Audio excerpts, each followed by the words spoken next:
hanya untuk 3 tahun setengah kita sudah bisa mendapat gelar SKM ya Betul Pak. sekali. Sudah terakreditasi unggul. Kami menerima mahasiswa non-muslim. Kita ada peminatan estetik nursing. Nah, Bismillahirrahmanirrahim. Assalamualaikum warahmatullahi wabarakatuh. Kembali lagi dalam podcast SEMA bersama FKM UNI. Dan kali ini saya Syabania Hasana Muhammad, mahasiswa jurusan Kesehatan Masyarakat Angkatan 2021, tidak sendiri dan sedang bersama para dosen muda dan juga hebat yang selaku Kaprodi dan juga perwakilan program studi yang ada di Fakultas Kesehatan Masyarakat.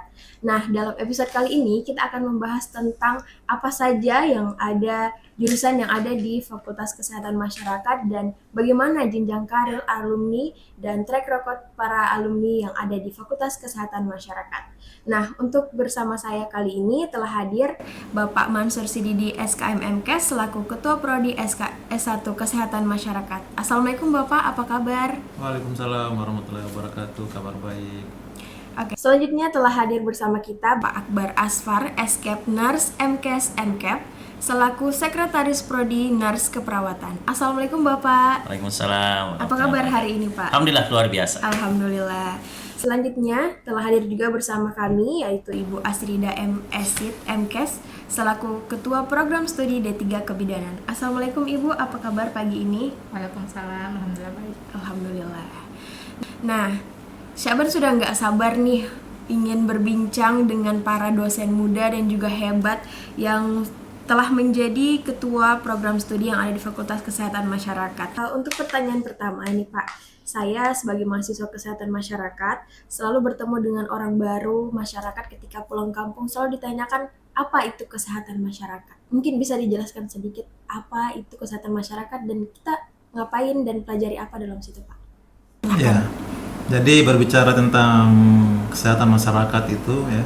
Jadi saya teringat pada sosok yaitu Winslow yang dikenal sebagai Bapak Kesehatan Masyarakat, di mana beliau mendefinisikan bahwa public health atau kesehatan masyarakat itu adalah ilmu dan seni mencegah penyakit, memperpanjang hidup, dan meningkatkan kesehatan melalui usaha-usaha pengorganisasian kepada masyarakat.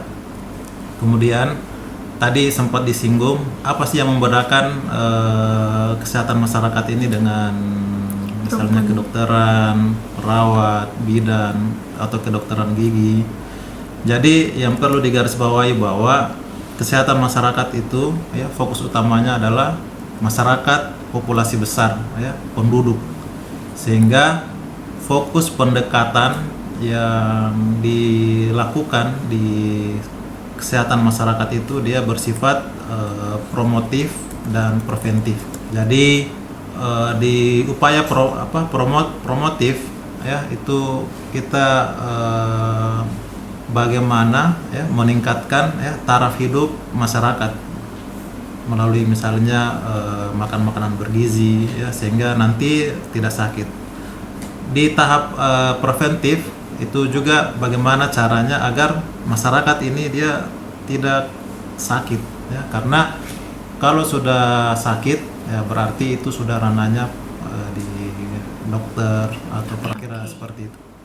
Berarti bukan lagi orang menganggap bahwa Kesmas ini nanti jadi bidan, jadi perawat, bukan seperti itu ya Pak? Betul sekali ya. Oke. Selanjutnya pertanyaan berikutnya saya ajukan kepada Bapak Akbar Asfar. Pertanyaannya Pak, dalam profil bisa dijelaskan sedikit terkait profil keperawatan yang ada di Universitas Muslim Indonesia khususnya di Fakultas Kesehatan Masyarakat dan fasilitas apa aja sih yang ada di dalam Fakultas Kesehatan Masyarakat ini khususnya di jurusan keperawatan? Oke, baik.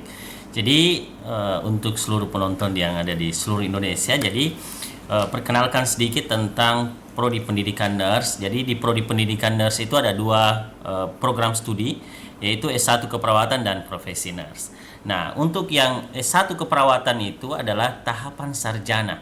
Jadi tahapan sarjana itu bisa lulusan atau yang baru selesai dari SMA, dari SMK, itu bisa masuk di tahap akademik itu atau tahap sarjana.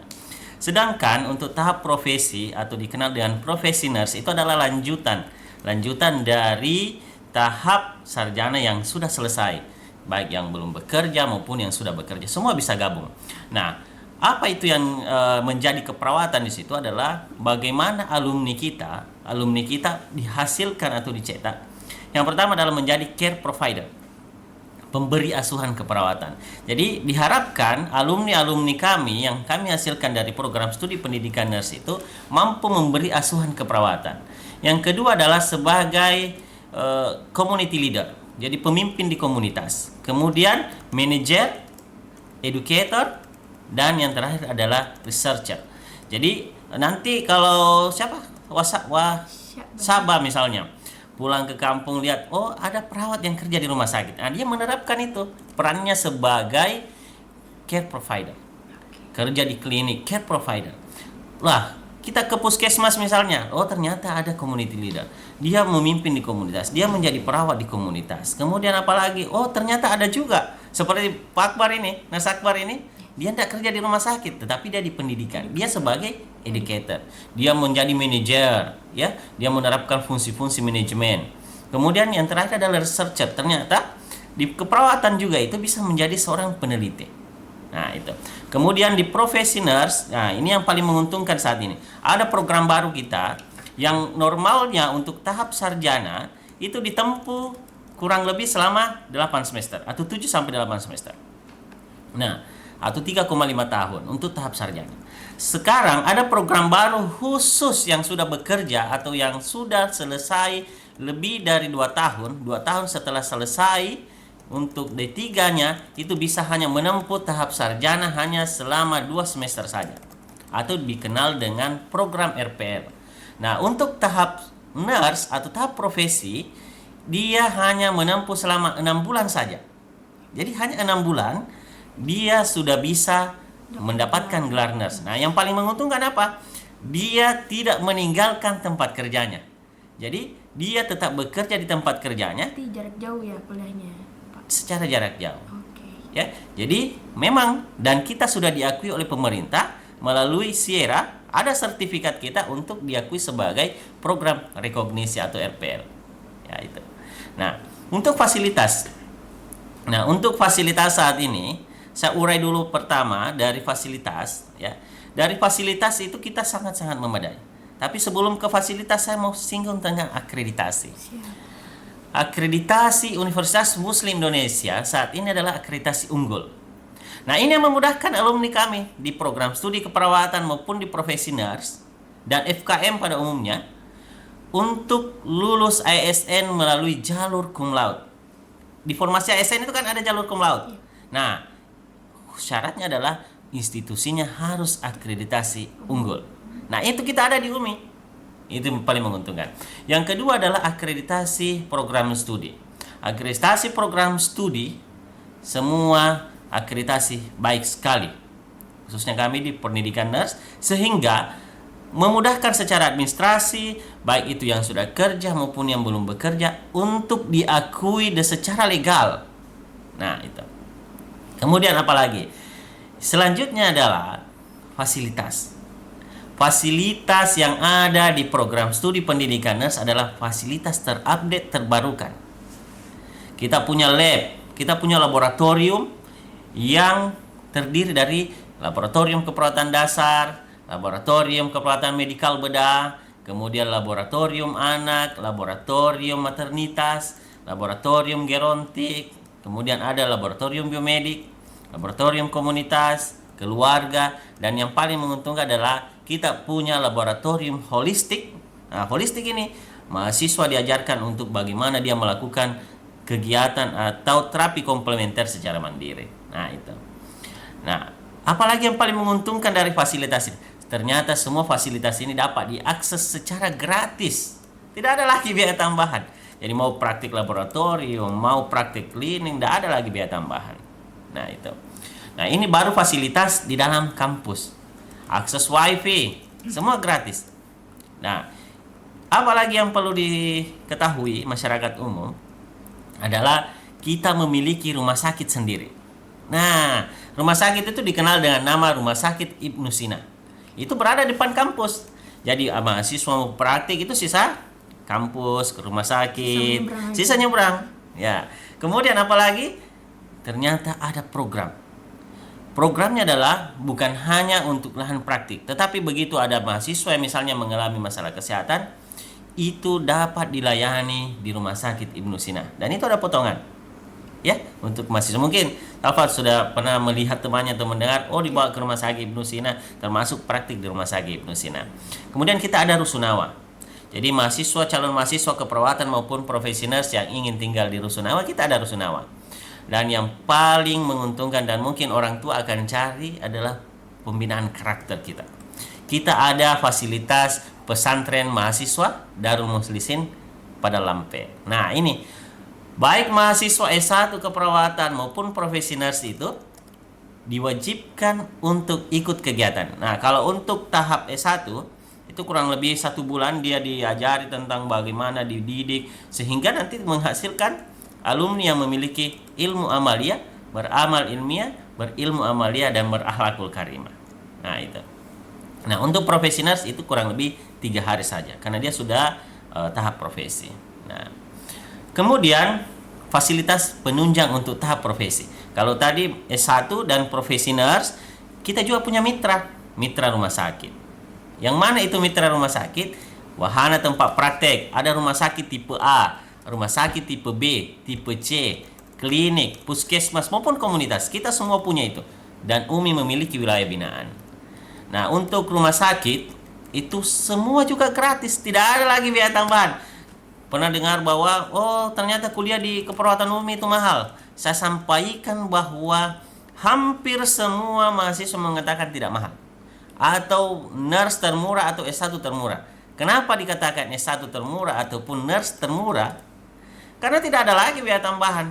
Bahkan mendapatkan benefit yang luar biasa. Yang mana benefitnya luar biasa? Dia sudah dapat seragam 2 pasang lagi. Kemudian apa lagi? Pelatihan BTCLS. Kalau di luar kita pelatihan BTCLS itu biayanya 2 jutaan. Nah, di nurse itu sudah include semua. Kemudian apa lagi? OSCE dilakukan 2 kali. Kemudian ini yang paling ditunggu masyarakat.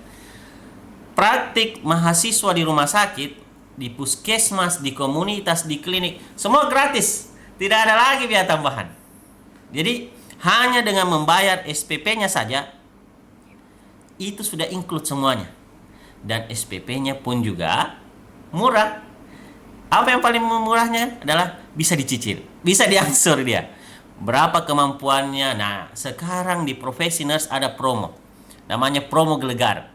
Hanya dengan membayar 5 juta rupiah dari total pembayaran yang 22.750 itu, hanya dengan 5 juta saja dia sudah bisa terdaftar dan memiliki NIM dan sudah mendapatkan semua fasilitas. Pembayaran selanjutnya bisa diangsur sesuai dengan kemampuan keluarga. Nah, itu. Nah, selanjutnya adalah dosen kita. Jadi dosen di program studi pendidikan nurse itu berlatar belakang semua adalah eskep nurse, magister keperawatan, dan beberapa spesialis, termasuk dokter, profesi dokter. Jadi untuk yang melanjutkan program dokter, saat ini beberapa dosen kami melanjutkan program dokter baik di dalam negeri maupun di luar negeri. Termasuk program spesialis, kita sudah ada beberapa program alumni spesialis kita, dosen spesialis, termasuk dosen-dosen kita yang berlatar belakang. Kemudian kita ada laboran, ya, kemudian ada tenaga kependidikan, semua membantu. Dan dengan tagline kita yang paling utama, kalau kita gabung di program studi ilmu keperawatan maupun profesi nurse, tagline kita adalah melayani, senyaman, dan sedekat keluarga. Itu yang selalu kami tagline-kan sehingga mahasiswa yang bergabung bersama kami itu selalu merasa nyaman. Kenapa? Karena berasa di rumah sendiri. Nah, itu. Nah, kemudian pembayaran.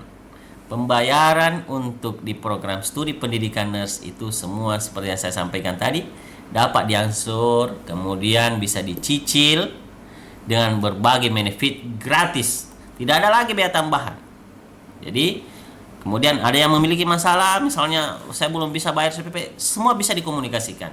Itulah enaknya kita. Kenapa? Karena kita merasa bagian dari keluarga itu sendiri. Jadi itu yang kita bisa dapatkan di pendidikan nurse. Wah, keren sekali ya program studi di S1 Keperawatan dan juga Profesi Nurse. Nah, tadi Bapak sudah menjelaskan bagaimana fasilitas, akses mahasiswa, dan juga jenjang karir. Tentu juga tenaga pendidik yang lulusan luar negeri dan sedang bergelar dokter juga. Dan tentunya sudah pasti tagline di S1 Keperawatan dan juga Profesi Nurse itu melayani dan seperti sedekat keluarga. Betul. Nah, untuk pendaftarannya ini mulai kapan nih, Pak? Nah, saya ada selupa. Jadi untuk alumni, jadi untuk saat ini, bagaimana profit kerja tadi sempat disinggung kan? Ya. Profit kerja saat ini, alumni kami, ya saat ini alumni kami tersebar dan terserap. Ada yang menjadi TNI. Alhamdulillah, setiap angkatan alumni kami ada yang melapor bahwa saya sudah menjadi seorang letnan 2. Saya sudah menjadi seorang anggota Polri melalui jalur kesehatan. Kenapa? Karena itu tadi profil, akreditasi, itu yang menjadi nilai jual kita. Jadi IPK-nya ya. Nah, ini yang paling menguntungkan adalah kita ada bimbingan UKOM secara gratis. Bimbingan UKOM yang secara gratis inilah yang menunjang mahasiswa dan alumni kami untuk mengikuti uji kompetensi sesuai periode berjalan. Dan alhamdulillah, program studi pendidikan nurse selalu menjadi peringkat 1 kelulusan uji kompetensi. Ya, jadi itu. Nah, alumni kami bukan hanya di dalam negeri. Banyak alumni kami yang bekerja di Jepang, di Arab Saudi. Bahkan kita selalu ada sosialisasi bagaimana rekrutmen tenaga perawat yang akan bekerja di luar negeri. Baik itu di Kuwait, selalu ada tawaran. Dan kita ada MOU atau kerjasama dengan beberapa tempat ya, beberapa tempat di luar negeri yang akan menyerap tenaga perawat kita. Ya, jadi itu. Dan kita sering sosialisasi kepada mahasiswa kita dan alumni. Nah, itu. Nah, kemudian ternyata bukan hanya menjadi seorang care provider, pemberi asuhan ini, dia bukan hanya bekerja sebagai seorang perawat. Banyak juga alumni kita ternyata setelah kita tracer, kita identifikasi, banyak juga alumni kita yang menjadi seorang pendidik. Hampir di seluruh kampus sudah ada mahasiswa dan alumni kami yang direkrut menjadi seorang dosen. Seperti itu. Keren sekali nih. Jadi buat adik-adik dan teman-teman yang ingin bergabung dalam program studi S1 Keperawatan dan juga Profesi Nurse, kami tunggu untuk daftar segera. Ya, untuk daftarannya saat ini terbuka ya. Jadi terbuka baik S1 maupun profesi. Kalau S1 itu terbuka dari Februari hingga 14 Agustus nantinya. Kemudian untuk profesi nurse itu sama. Untuk profesi nurse terbuka dari Februari hingga 14 Agustus. Dan sangat-sangat mudah proses pendaftarannya. Hanya secara online melalui admisi.umi.ac.id. Jadi mendaftarnya juga bisa dari rumah. Dan manfaatkan promo ini, promo Gelegar, hanya dengan 5 juta rupiah sudah bisa terdaftar sebagai mahasiswa. Seperti itu. Oke. Terima kasih Pak atas penjelasannya yang sangat jelas sekali dan tentunya sangat memberikan insightful kepada kami tentunya. Untuk pertanyaan selanjutnya kepada Ibu selaku Ketua Program Studi D3 Kebidanan. Nah, Ibu, saya ingin bertanya nih, apa itu program studi kebidanan dan apa yang membedakan ilmu kebidanan ini dengan ilmu kesehatan yang lainnya? Silahkan. Jadi bidan itu seorang perempuan yang lulus dari pendidikan bidan dan diakui oleh negaranya di negara tersebut dan mendapatkan sertifikasi yang bisa digunakan. Kemudian profil kebidanan, jadi profil kebidanan D3 karena kebetulan kami masih D3 kebidanan, jadi kebidanan D3 UMI ini dia memiliki profil kebidanan sebagai care provider, jadi pemberi asuhan. Jadi pemberi asuhannya itu mulai dari kehamilan, ibu hamil, kemudian ibu bersalin, ibu nifas, bayi, keluarga berencana, serta ibu yang memiliki gangguan sistem reproduksi.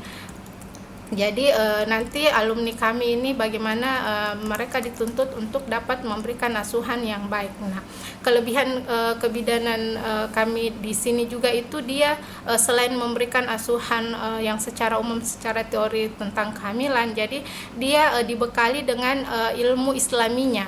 Jadi bukan hanya teori-teori tentang kehamilan secara umum, tapi juga dia dibekali secara islaminya seperti itu. Jadi sehingga diharapkan nantinya pada pasien-pasien yang mau melahirkan itu pendekatannya bukan hanya menjelaskan tentang asuhan-asuhan yang secara teorinya, tapi kita mengajarkan misalnya ayat-ayat tentang kemudahan untuk melahirkan seperti apa, kemudian tentang ayat-ayat agar anaknya nantinya mudah melahirkan, kemudian anaknya kemudian anaknya diajarkan doa-doa supaya anaknya bisa dilembutkan hatinya dan lain-lain. Itu alhamdulillah di kebidanan Umi itu kita diajarkan seperti itu. Jadi itu bedanya dengan kebidanan yang lain. Berarti bukan cuman ilmu dunia saja yang dipelajari, Betul. tetapi juga ilmu akhiratnya juga Betul didapat. ya, karena kita ketahui bersama ya bahwa UMI ini kan Muslim ya, Universitas Muslim Indonesia. Jadi memang kita di alumni kita di mahasiswa kita itu kita harus membedakan dengan mahasiswa yang lain. Saya selalu bilang sama mahasiswa, jangan sampai nanti kamu keluar dari UMI sama lulusan bidan yang lain dengan di UMI, sementara kita ini di UMI sudah dibekali ilmu agamanya sudah banyak sekali, mulai dari Padang Lampe, di setiap semester ada pembelajaran agamanya ya, baik akidah, akhlak, syariah ya. Jadi tidak boleh sama dong dengan bidan-bidan yang lainnya, harus beda ya. Kalau misalnya bidan lain tidak diajarkan cara berdoa, ya kamu harus ajarkan sama ibu cara berdoa untuk memudahkan melahirkan, contohnya seperti itu. Wah, Masya Allah sekali. Untuk pertanyaan selanjutnya, Ibu, di program studi D3 Kebidanan ini, apakah terdapat fasilitas laboratorium yang memadai untuk praktek kebidanan? Silahkan. Baik, jadi untuk laboratorium di kebidanan ini alhamdulillah sudah sangat memadai. Jadi kami ada laboratorium namanya di dalam labnya itu ada laboratorium ANC atau kehamilan, kemudian laboratorium INC atau persalinan, kemudian PNC atau nifas dan bayi, KB, GSR, ada laboratorium anak, laboratorium untuk konseling juga ada. Jadi kemudian ada ruang alat, jadi ada ruang alat juga di laboratorium. Jadi alhamdulillah laboratorium kami ini sudah berbasis OSCE juga. Jadi untuk labnya ini sudah memadai sekali di dalam proses perkuliahan. Wah, Masya Allah sekali. Dan untuk potensi karir alumni di D3 Kebidanan itu seperti apa, Ibu? Ya, jadi untuk alumni ini ya alhamdulillah kami ini setiap tahun melakukan terset study terhadap alumni kami. Nah, terset study ini digunakan kita lakukannya untuk mengetahui perkembangan alumni kami seperti apa. Nah, alhamdulillah setiap tahun kami melakukan terset study itu serapan alumni itu di atas 80%. 80%-nya itu bekerja sesuai bidangnya. Jadi alhamdulillah rata-rata alumni kebidanan UMI ini bekerja di sesuai bidangnya. Jadi ada yang bekerja di puskesmas, kemudian di rumah sakit, dan ini di berbagai wilayah. Jadi ada di dari Sabang sampai Merauke ya. Kemudian jadi alumni kami juga ini bukan hanya jadi bidan, itu bukan hanya bisa pemberi pelayanannya, jadi ada juga di pendidikan ya, ada juga jadi dosen ya, seperti itu. Wah, Masya Allah sekali. Tadi Ibu sudah banyak menyinggung tentang fasilitas dan juga program jenjang karir yang ada di D3 Kebidanan. Nah, bagaimana sih cara para calon mahasiswa untuk bisa mendaftar di D3 Kebidanan ini? Jadi untuk yang mau calon mahasiswa yang mau mendaftar di D3 Kebidanan bisa melalui mendaftar online ya, melalui online admisi.umi.ac.id. Nah, kemudian kami di prodi itu ada tim yang kami buat untuk membantu mahasiswa di dalam pendaftaran. Jadi kalau misalnya ada calon mahasiswa yang bingung mau mendaftar bisa nanti menghubungi kami, nanti kami bantu untuk daftarkan. Kami ini masih D3 Kebidanan, jadi insya Allah nanti akan dibuka S1 Kebidanan. Jadi proses pembukaan S1 Kebidanan ini sudah dilakukannya, jadi sudah tahap tinggal satu tahap lagi. Jadi insya Allah kalau sudah datang pemeriksaan dari pusat ya, semoga bisa segera ada isinya dan semoga S1 Kebidanan ini tahun ini juga bisa dibuka. Amin.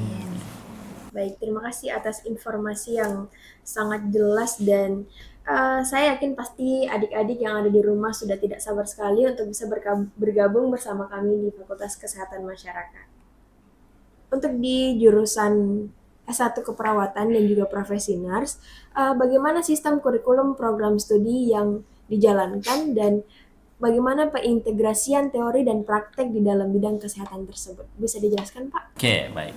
Jadi saat ini untuk di program studi pendidikan nurse baik tahap akademik atau tahap sarjana maupun tahap profesi itu, saat ini kita menerapkan kurikulum AIPNI. AIPNI itu adalah Asosiasi Institusi Pendidikan Nurse. Jadi selalu ada update terbaru kan? Ya, selalu ada update terbaru dari kurikulum tersebut. Jadi kurikulum AIPNI ini menjabarkan tentang mata kuliah yang ada di program studi baik S1 Keperawatan maupun di Profesi Nurse. Nah, bagaimana dengan dunia industri, dunia kerja? Bagaimana dengan integrasinya? Jadi di keperawatan, baik itu di S1 maupun di Profesi Nurse, saat ini kita juga ada mata kuliah peminatan. Nah, di mata kuliah peminatan ini, Mbak Salwa ya, jadi di mata kuliah peminatan itu banyak peminatan. Yang pertama ada namanya emergency nursing. Jadi peminatan emergency nursing ini adalah bagaimana mahasiswa dibentuk, bagaimana dia dibiasakan untuk bekerja di ruangan unit gawat darurat, ICU. Jadi di ruangan unit gawat darurat ini, mereka ditempatkan di situ betul-betul melayani kondisi-kondisi kedaruratan. Kemudian yang kedua adalah, tapi mereka sudah dibekali sebelumnya dengan sertifikat BTCLS itu tadi, yang semua gratis itu. Jadi tidak ada lagi bayar tambahan. Jadi, nah ini yang luar biasanya adalah di pendidikan nurse kita bekerja sama dengan provider terbaik, provider tertua untuk BTCLS, itu adalah 118 ambulans gawat darurat Jakarta. Jadi kita datangkan langsung dari Jakarta ini yang latih mahasiswa kita untuk emergensi maupun semua mahasiswa. Jadi semua mahasiswa wajib mengikuti dan itu sudah include di pembayarannya. Tidak dipungut lagi bayar untuk BTCLS, tidak lagi. Nah, kemudian peminatan yang kedua ada namanya perioperatif nursing.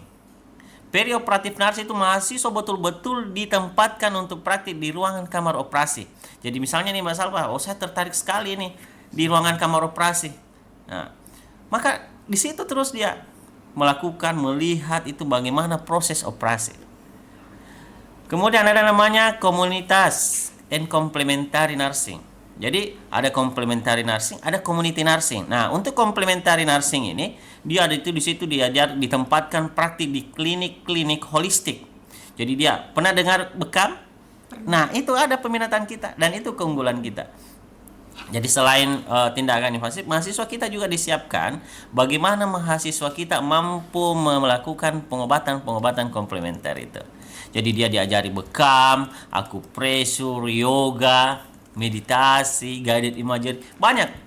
Jadi nanti kalau ada yang berminat misalnya bekam, hipnosis, termasuk akupuntur, pernah lihat jarum-jarum ya? Nah itu kita ajarkan semua itu. Dan kita bekerja sama dengan Balai Kesehatan Tradisional Makassar atau BKTM. Ada klinik Saint Holistic. Itu semua adalah pusat-pusat komplementer. Kemudian yang ketiga, yang selanjutnya adalah kita ada peminatan community and home care. Jadi mahasiswa kita, nah mereka diberikan gambaran di kondisi puskesmas itu gimana.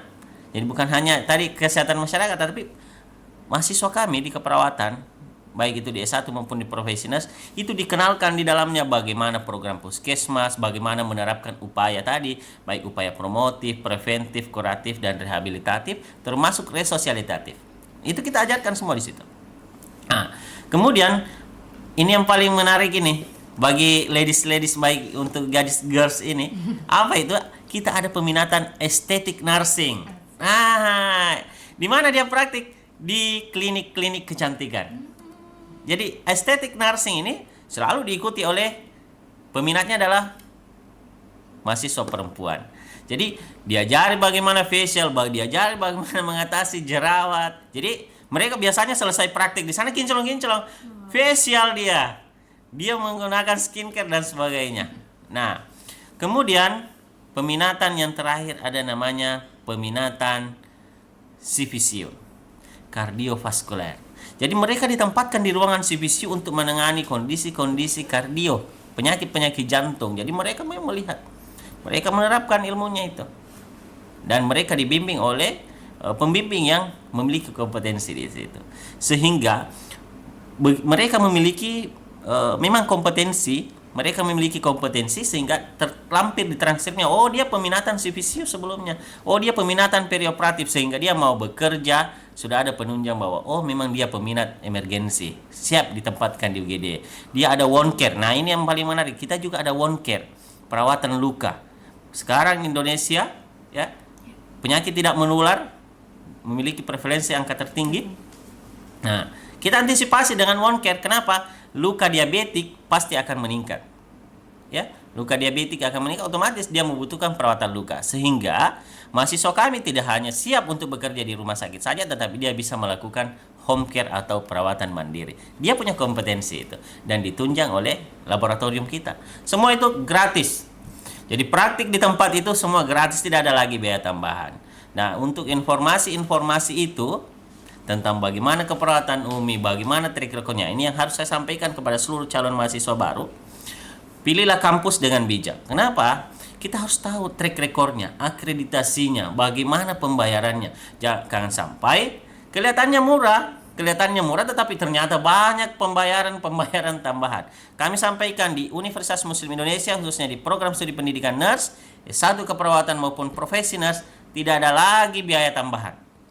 Include semua di SPP yang bisa diangsur. Dan itu bisa dilihat informasi pendaftarannya melalui media sosial kami. Terpampang nyata @keperawatan UMI, baik itu di Facebook, Instagram, TikTok ya. Nah, kemudian semua bisa melakukan login pendaftaran melalui admisi.umi.ac.id. Kasih. Wah, Masya Allah, banyak sekali benefit yang didapatkan. Banyak sekali. Apalagi setelah berstatus sebagai mahasiswa, khususnya di Fakultas Kesehatan Masyarakat Universitas Muslim Indonesia. Terima kasih banyak Bapak atas informasinya. Untuk pertanyaan selanjutnya, bagaimana program studi kesehatan masyarakat berfokus pada penekanan isu-isu kesehatan tingkat nasional khususnya? Silakan Pak. Ya, baik, untuk menjawab pertanyaan itu saya ingin memaparkan dulu apa yang menjadi visi program studi. Ya, jadi visi program studi kesehatan masyarakat itu adalah terwujudnya program studi yang unggul yang menghasilkan lulusan yang profesional, kompeten, dan islami dalam memecahkan masalah kesehatan dengan akses pelayanan kesehatan terbatas. Kemudian berdasarkan itu, jadi dalam melihat atau menanggapi isu-isu nasional saat ini, ya, jadi di program studi kesehatan masyarakat itu ya sudah ada peta jalan, ya, sudah ada roadmap, ya, baik itu roadmap penelitian maupun roadmap pengabdian. Ya, jadi berkaitan dengan hal itu, jadi semua berbasis roadmap. Ya, misalnya ingin mengangkat tentang stunting, ya, yang hari ini lagi menjadi isu nasional, bahkan menjadi prioritas utama di Sulawesi Selatan. Jadi memang riset-riset yang dilakukan oleh dosen, oleh mahasiswa itu lebih cenderung ke sana, ya, dalam hal ini di stunting, ya, di penelitian, bahkan di pengabdian itu, ya, ada inovasi-inovasi yang dosen-dosen prodi, ya, lakukan, ya, misalnya variasi olahan ikan menjadi bakso untuk meningkatkan pola makan anak ya yang penderita stunting. Ya, jadi pada prinsipnya di program studi kesehatan masyarakat itu dalam hal menyikapi isu-isu nasional itu sangat baik, dan semua pemikiran ya, kemudian isu-isu terkini itu senantiasa menjadi prioritas di program studi Pertanyaan selanjutnya, bagaimana kurikulum program studi kesehatan masyarakat UMI dan seperti apa fasilitas yang disediakan untuk mahasiswanya? Silahkan Pak. Ya, jadi berkaitan dengan kurikulum di program studi kesehatan masyarakat Fakultas Kesehatan Masyarakat Universitas Muslim Indonesia, jadi tetap mengacu pada kurikulum nasional ya. Dalam hal ini kita telah menerapkan panduan kurikulum nasional program studi S1 Sarjana Kesehatan Masyarakat oleh AIPTKMI ya, Asosiasi Institusi Perguruan Tinggi Kesehatan Masyarakat Indonesia. Jadi kurikulum yang digunakan di program studi kesehatan masyarakat itu mengacu pada di Asosiasi Institusi Perguruan Tinggi Kesehatan Masyarakat Indonesia. Kemudian bagaimana mengintegrasikan mata kuliah di program studi kesehatan masyarakat. Jadi di prodi Kesmas itu ya ada dibilang tatap muka, ada juga yang berbasis masyarakat ya. Memang pada dasarnya ya, di prodi Kesmas itu ya yang menjadi laboratorium utama itu sebenarnya di masyarakat. Tapi sebelum mereka turun masyarakat, ada kita bekali juga ya di laboratorium ya. Dalam hal ini untuk fasilitas ya, yang pertama di program studi kesehatan masyarakat itu dari segi ruangan itu sudah dilengkapi dengan AC ya. Kemudian dari segi bangunan ya itu bisa dilihat di profil web kami ya, bagaimana tampilan bangunannya. Kemudian dari segi laboratorium ya, di prodi Kesmas itu ada laboratorium AKK, laboratorium Kesling, laboratorium K3, laboratorium gizi, laboratorium epidemiologi, laboratorium Promkes ya. Jadi ada yang saat ini kita gunakan podcast ini adalah lab AVA ya. Jadi ini adalah salah satu keunggulan kita ya, di mana ketika adik-adik ingin mengaktualisasikan dirinya di dunia podcast atau mengasah kemampuannya untuk bisa tampil di depan umum ya, ini ruangan ini digunakan untuk bagian untuk mengaktualisasikan potensi kemampuan yang ada dari adik-adik mahasiswa. Selain itu tak lupa pula ya, di prodi Kesmas itu ada program beasiswa ya. Program beasiswa yang ditawarkan ya, yaitu pertama ada beasiswa OSC, kemudian ada beasiswa BSI Scholarship ya, kemudian ada beasiswa KIP kuliah ya, ada juga beasiswa dari pemerintah daerah ya. Dalam hal ini ada memang daerah-daerah yang mengalokasikan beasiswanya untuk para mahasiswa. Oke. Menarik sekali dan sangat insightful sekali informasi yang disampaikan. Untuk pertanyaan selanjutnya Pak, bagaimana potensi karir dan pengembangan lanjutan di program studi kesehatan masyarakat? Ya, berkaitan dengan potensi karir ya. Jadi saya mulai dulu dari profil lulusan sarjana kesehatan masyarakat. Jadi profil lulusan sarjana kesehatan masyarakat itu yang pertama adalah menjadi seorang manajer. Jadi seorang SKM itu dia bisa menjadi seorang manajer ya. Mungkin bisa saja menjadi dinas kesehatan, puskesmas ya, atau di mana dia tempat bekerja. Kemudian profil yang kedua adalah menjadi seorang leader. Jadi seorang public health itu dia bisa menjadi seorang leader, paling tidak di dalam komunitas yang dia sedang berada. Misalnya pada saat proses praktek di lapangan, ya, di situ mereka diajari bagaimana kemampuan leader mereka. Kemudian profil yang ketiga itu adalah menjadi seorang research, ya, menjadi seorang peneliti. Jadi seorang sarjana kesehatan masyarakat itu ya bisa mengaplikasikan dirinya untuk menjadi seorang peneliti. Nah, tidak hanya sampai di situ, ya, profil lulusan yang selanjutnya adalah edukator, ya, di mana seorang lulusan sarjana kesehatan masyarakat itu bisa menjadi sebagai tenaga pendidik, ya, dalam hal ini menjadi seorang dosen, menjadi seorang penyuluh kesehatan, ya. Kemudian yang selanjutnya adalah research, ya, peneliti.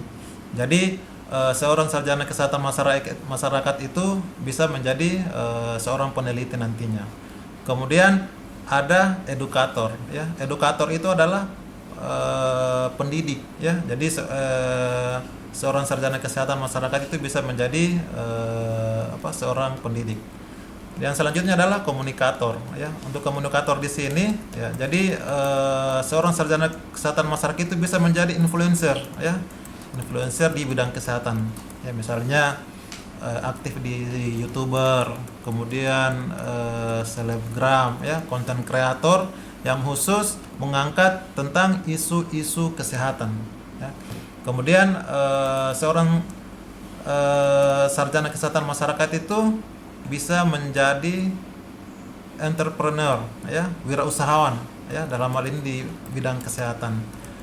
Kemudian yang terakhir adalah seorang sarjana kesehatan masyarakat itu bisa menjadi, ya, konsultan, ya, dalam ini konsultan K3, konsultan gizi, konsultan epidemiolog, konsultan kesehatan lingkungan. Terkait tadi pertanyaan tentang jenjang karir, ya, terkait dengan jenjang karir, ya, beberapa alumni kami yang telah kami lakukan tracer tadi, ya, terkait dengan serapan di masyarakat. Jadi prestasi yang terbesar yang saat ini pernah diraih oleh alumni program studi kesehatan masyarakat itu yang pertama, ya, saat ini di Kota Palopo, ya, angkatan 2003 itu saat ini menjabat sebagai Kepala Dinas Kota Palopo. Kemudian untuk di tataran puskesmas, ya, sudah ada juga alumni kami yang menjadi kepala puskesmas, ya, kepala bidang, ya, ada juga sudah menjadi ASN, ya, kemudian ada juga sudah menjadi dosen. Kemudian ada juga yang membanggakan di sini apa? Karena tidak hanya di yang seprofesi. Artinya bahwa saat ini alumni kami juga ada yang menjadi anggota dewan, ya, baik itu di DPRD provinsi maupun DPRD kabupaten. Inilah yang kemudian menjadi hal yang menarik bahwa untuk profil lulusan sarjana kesehatan masyarakat itu tidak hanya berfokus pada profesinya itu, ya, melainkan dia bisa masuk pada profesi yang lain. Dalam yang tadi ada manajer, leader, kemudian edukator, komunikator, kemudian entrepreneur, ya, konsultan. Jadi seperti itu. Oke, terima kasih banyak Pak atas jawabannya dan saya rasa sudah sangat cukup dan jelas sekali untuk bisa memberikan pemahaman kepada adik-adik dan calon mahasiswa nantinya. Nah, tadi sudah disinggung terkait pendaftaran dan lain sebagainya. Kita sebagai kampus muslim, khususnya di Universitas Muslim Indonesia, bagaimana mensiasati ketika ada calon mahasiswa yang ingin mendaftar tapi dia non-muslim, Pak? Bagaimana tuh? Jadi pertanyaannya gimana nih? Bisa nggak kuliah di UMI itu kalau dia non-muslim? Oke. Jadi kita adalah sholat di Indonesia di naungan Pancasila. Jadi tidak bisa dibeda-bedakan berdasarkan suku, ras maupun agama. Jadi nama Universitas Muslim Indonesia tidak menutup peluang, ya, tidak menutup akses untuk yang non-muslim untuk kuliah di Universitas Muslim Indonesia. Kami sampaikan bahwa khususnya kami di pendidikan nurse baik S1 keperawatan maupun profesi nurse itu kami tiap angkatan atau tiap tahunnya ada mahasiswa non muslim. Jadi kami sampaikan bahwa pendaftaran di Universitas Muslim Indonesia khususnya kami di program studi pendidikan nurse S1 keperawatan maupun profesi nurse itu kami menerima mahasiswa non muslim. Jadi beberapa alumni kami dan yang berproses saat ini sebagai mahasiswa baik itu di S1 maupun di nurse itu memiliki agama non muslim, sehingga tidak menutup peluang. Jadi mereka ikut berproses sama tetapi tanpa meninggalkan agamanya. Jadi mereka ikut bergabung. Jadi kami tidak menutup akses itu, dan kami ajak seluruh calon mahasiswa baru baik itu muslim maupun non muslim untuk bergabung bersama kami. Seperti itu. Masya Allah. Oke, tadi sudah dijelaskan bagaimana profil, kemudian track record alumni dan mahasiswanya. Selanjutnya, bagaimana sih akreditasi yang ada di Fakultas Kesehatan Masyarakat, khususnya di program studi Kesehatan Masyarakat, Pak? Silahkan. Ya, untuk akreditasi ya, ini yang sering ditanyakan ya oleh calon mahasiswa baru. Ya, perlu kami informasikan bahwa saat ini di program studi Kesehatan Masyarakat itu sudah terakreditasi unggul. Ya, jadi keluar hasil akreditasi tidak bagus apa di saja unggul berlaku sampai tahun. Ya, ini yang sering ditanyakan oleh calon mahasiswa baru ya, berkaitan dengan status akreditasi jurusan. Jadi pada saat ini di program studi kesehatan masyarakat itu telah terakreditasi unggul dari Perkumpulan Lembaga Akreditasi Mandiri Perguruan Tinggi Kesehatan atau yang lebih dikenal LAMPTKES. Jadi LAMPTKES telah mengeluarkan akreditasi di program studi kesehatan masyarakat itu kategori unggul, dan ini adalah menjadi nilai plus pada semua calon mahasiswa baru, di mana daya serap di pemerintahan ya melalui jalur calon pegawai negeri sipil ya untuk mendaftar itu peluangnya sangat besar, dan didukung oleh akreditasi institusi, dalam hal ini Universitas Muslim Indonesia yang sudah terakreditasi unggul, sehingga double ya, akreditasi institusi unggul dan akreditasi program studi unggul. Informasi tambahan bahwa akreditasi unggul ini berlaku dari tahun 2023 sampai tahun 2028, dan akreditasi ini bisa mempermudah ya, nanti alumni kami untuk mendaftar sebagai calon aparatur sipil negara maupun pendaftaran P3K. Tidak sabar sekali nih untuk bisa menjadi salah satu bagian dari mahasiswa program studi kesehatan masyarakat. Nah, kalau untuk di program studi D3 Kebidanan, bagaimana akreditasinya, Ibu? Boleh dijelaskan? Program studi D3 Kebidanan itu akreditasinya sekarang itu alhamdulillah sudah baik sekali. Akreditasinya ini berlaku sampai tahun 2028. Nah, akreditasi baik sekali ini sudah bisa digunakan untuk mendaftar PNS, P3K.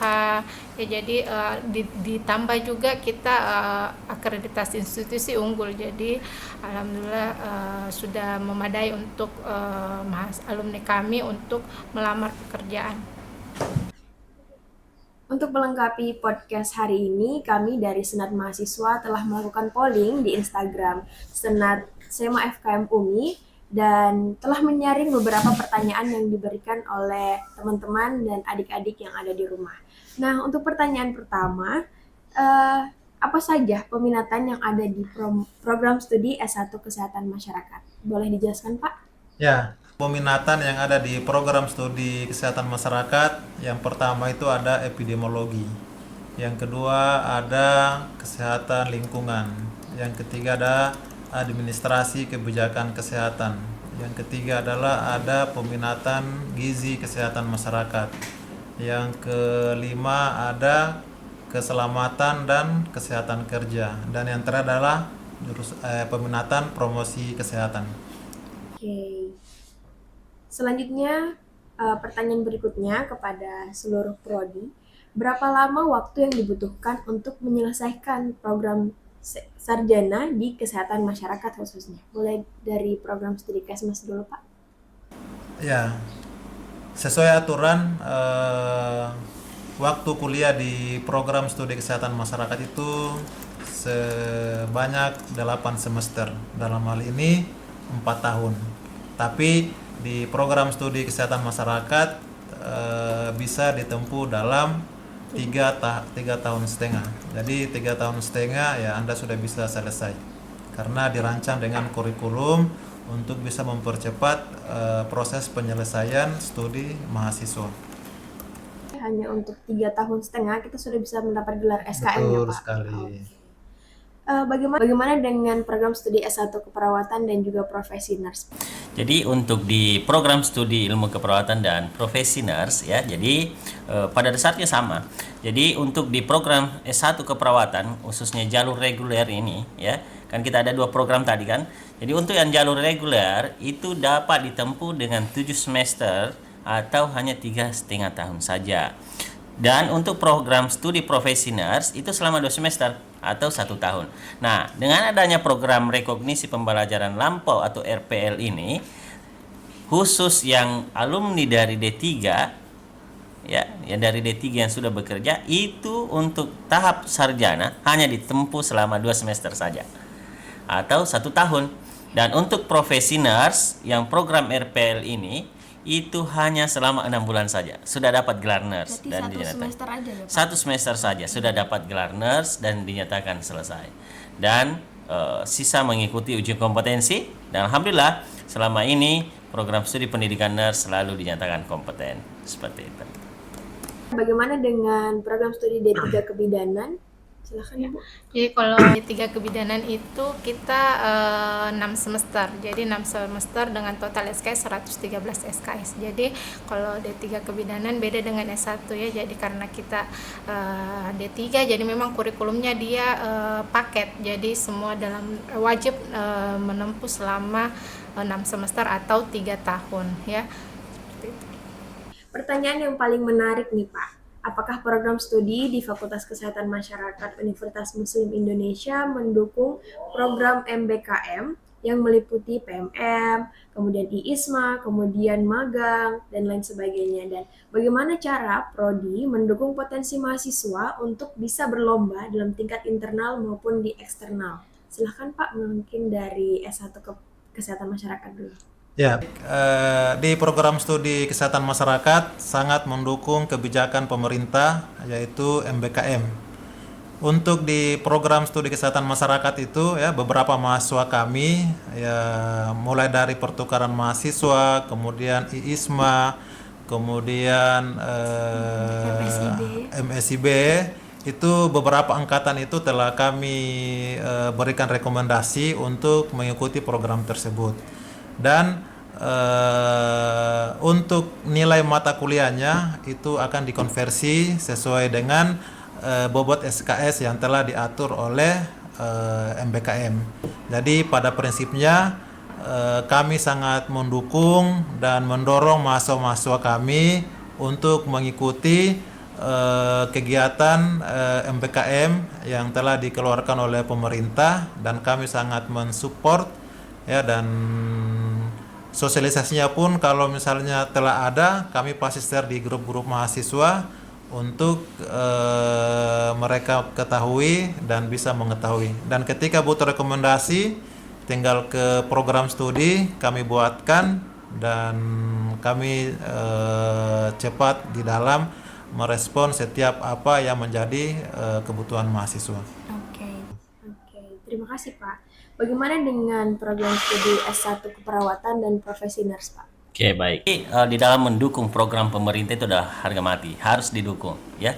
Kampus Merdeka Belajar, Kampus Merdeka itu harus kita dukung. Dan alhamdulillah saat ini di program studi khususnya ilmu keperawatan ada satu mahasiswa ada mahasiswa kami yang mengikuti pertukaran mahasiswa di Universitas Islam Sultan Agung Semarang dan saat ini masih berproses. Jadi alhamdulillah kami sangat mendukung dan dibuktikan dengan adanya mahasiswa kami yang aktif terlibat dalam kegiatan itu dan beberapa program kegiatan lainnya yang kami tetap dukung, khususnya program pemerintah Kampus Merdeka Belajar Kampus Merdeka ini. Baik, berarti bukan cuman kegiatan internal di dalam kampus saja, Betul. tetapi kita di program studi kesehatan masyarakat mendukung bagaimana mahasiswa ini bisa mengeksplor diri untuk bisa berkompetisi di kancah nasional tentunya. Betul. Jadi kita bekali mereka dengan potensi, dengan pengembangan minat dan bakatnya sehingga mereka dapat memiliki daya saing yang cukup tinggi untuk bersaing di kancah nasional termasuk di internasional. Termasuk kita ada satu mata kuliah namanya mata kuliah bahasa Jepang. Jadi mahasiswa kami itu bukan hanya diajari bahasa Inggris, bahasa Indonesia saja, tetapi juga dibekali dengan bahasa Jepang. Dengan harapan kami dengan pembekalan adanya satu mata kuliah di bahasa Jepang ini, daya serap alumni khususnya di luar negeri, khususnya bagaimana daya serap perawat untuk tenaga di Jepang, itu mereka memiliki kompetensi itu. Jadi mereka diajari di situ dan diajari langsung orang alumni ataupun dosen yang dari Jepang. Dan kami berharap kegiatan ini terus berlanjut dan mahasiswa kami jauh lebih besar direkrut di Jepang. Saat ini sudah banyak di Jepang, tapi kita lihat potensi itu sehingga kita masukkan di dalam kurikulum itu.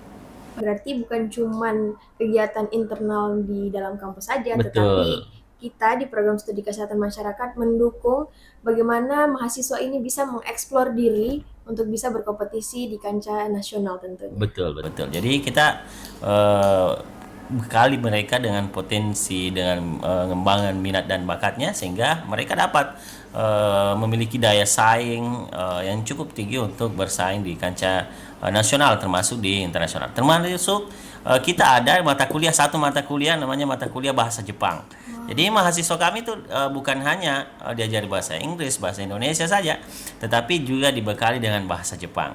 Dengan harapan kami dengan pembekalan adanya satu mata kuliah di bahasa Jepang ini, daya serap alumni khususnya di luar negeri, khususnya bagaimana daya serap perawat untuk tenaga di Jepang, itu mereka memiliki kompetensi itu. Jadi mereka diajari di situ dan diajari langsung orang alumni ataupun dosen yang dari Jepang. Dan kami berharap kegiatan ini terus berlanjut dan mahasiswa kami jauh lebih besar direkrut di Jepang. Saat ini sudah banyak di Jepang, tapi kita lihat potensi itu sehingga kita masukkan di dalam kurikulum itu. Baik, terima kasih atas penjelasannya Pak. Pertanyaan selanjutnya, apakah di program studi S1 Keperawatan dan Profesi Nurse menyediakan beasiswa Pak? Jadi terkait beasiswa, alhamdulillah alumni dan mahasiswa kami, jadi di program studi pendidikan nurse khususnya S1 Keperawatan dan Profesi Nurse itu tersedia banyak beasiswa. Ada beasiswa daerah, jadi alhamdulillah mahasiswa kami di Keperawatan dan Profesi Nurse itu banyak sekali yang mengurus beasiswa dengan hanya melampirkan KRS-nya, KHS-nya termasuk rincian pembayarannya dan mereka dibiayai oleh daerah. Yang kedua adalah ada bantuan beasiswa. Ada bantuan beasiswa dari pemerintah. Jadi banyak juga mahasiswa kami, khususnya kemarin di Covid itu mereka banyak dapat beasiswa sampai saat ini ada yang dapat. Kemudian ada beberapa beasiswa dari founder-founder dan CSR dari perusahaan yang ikut membantu mahasiswa kami di dalam proses pendidikannya. Jadi banyak sekali beasiswa yang ikut berpartisipasi di dalam proses pendidikan mahasiswa kami. Seperti itu. Baik. Merawat keluarga, orang tua maupun merawat bangsa ini adalah impian semua orang. Menjadi perawat adalah pekerjaan yang mulia dan insya Allah menjadi amal jariah. Saya ajak kepada seluruh adik-adik calon mahasiswa baru, ayo jadi seorang perawat yang menjadi pekerjaan mulia kita dan insya Allah mengantarkan kita bukan hanya di dunia tetapi mengantarkan kita ke surganya Allah. Jangan pernah berhenti bermimpi dan berharap untuk menjadi seorang perawat karena itu adalah pekerjaan mulia. Bidan profesi yang mulia, di mana ada kebanggaan tersendiri sebagai seorang perempuan ketika kita bisa menyelamatkan ibu dan anaknya ketika melahirkan. Jadi dan selama masih ada pernikahan, profesi bidan pasti masih dibutuhkan. Sejatinya mencegah itu lebih baik daripada mengobati. Kepada adik-adik calon mahasiswa baru yang saat ini masih bingung untuk mau kuliah di mana, ayo kuliah di Universitas Muslim Indonesia, khususnya di program studi kesehatan masyarakat yang saat ini telah terakreditasi unggul. Penerimaan mahasiswa baru Fakultas Kesehatan Masyarakat Universitas Muslim Indonesia terbuka hingga 14 Agustus 2024. Mari bergabung bersama kami. Oke, dengan berakhirnya closing statement, maka berakhir pula podcast pada hari ini. Terima kasih telah menyaksikan dan sampai bertemu menjadi mahasiswa FKM UMI. Sampai jumpa.